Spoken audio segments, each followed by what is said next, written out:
एक फूले फूले लागो लाभ गजब निके लागे गजब निके लागे लाहो।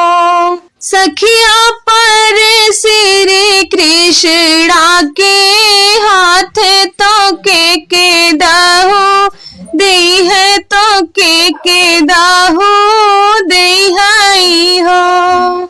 अपने ओ सरवा रानी रुक्मिणियो नहीं फुलवा दे है ओ नहीं फुलवा दे है हो।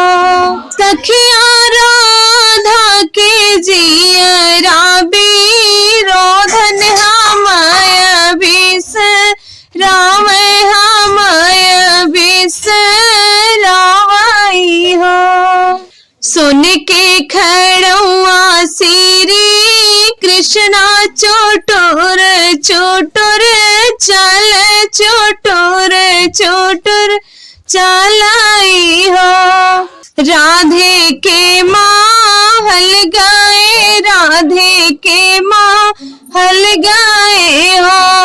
राधा खोली दे तू चंदन के बढ़िया भीतर हम आइब भीतर हम आइबाई हो। जहाँ से आया श्री कृष्णा वहाँ लौटे जायो वहाँ लौटे जाया हो। कृष्णा फूलवा तो दिहा रानी रुक्मिणी माही बिसराया माय बिसराया नु हो।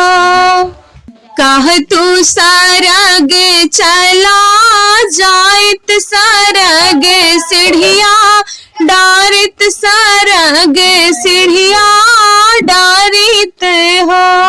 राधा चंपा चमेली के फुलवाया गनवा भी छाइत गनवा भी छाइत हो। काहे सरग चला जाबा सरग सीढ़िया डलवा सरग सीढ़िया डलवानु हो।